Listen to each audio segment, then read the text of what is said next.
नमस्कार, आज तक 24 न्यूज में आपका स्वागत है। आपके साथ मैं हूं आरती गहलोत। आइए बढ़ते हैं खबरों की ओर।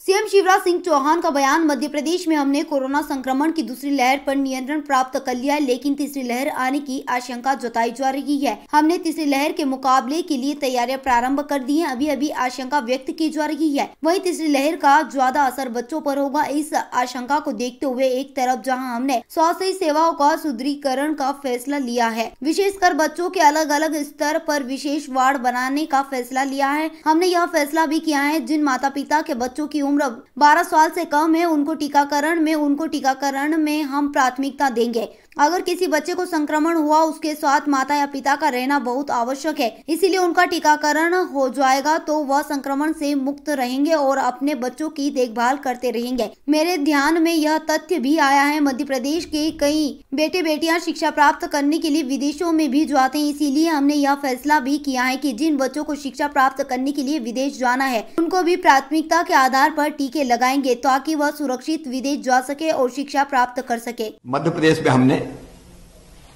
कोरोना संक्रमण की दूसरी लहर पर नियंत्रण प्राप्त कर लिया है, लेकिन तीसरी लहर आने की आशंका भी जताई जा रही है।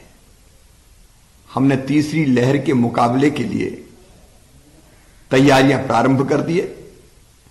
अब यह भी आशंका व्यक्त की जा रही है कि तीसरी लहर का ज्यादा असर बच्चों पर होगा।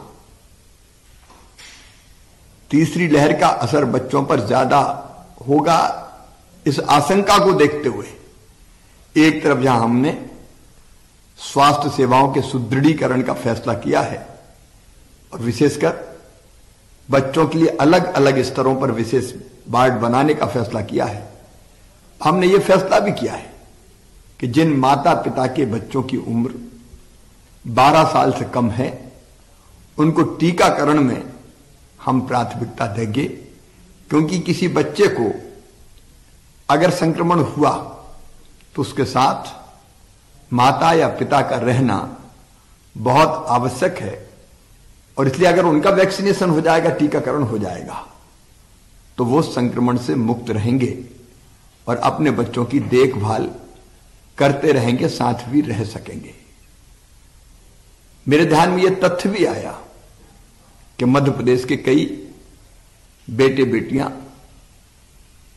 शिक्षा प्राप्त करने के लिए विदेशों में भी चाहते हैं और इसलिए हमने ये फैसला भी किया है कि जिन बच्चों को शिक्षा के लिए, शिक्षा प्राप्त करने के लिए विदेश जाना है उनको भी हम प्राथमिकता के आधार पर टीके लगाएंगे ताकि वो सुरक्षित विदेश जा सकें और शिक्षा प्राप्त कर सकें। भोपाल से जाहिद खान की रिपोर्ट। फिलहाल खबरों में इतना ही। आगे की और खबरों को जानने के लिए आप देखते रहे आज तक 24 न्यूज।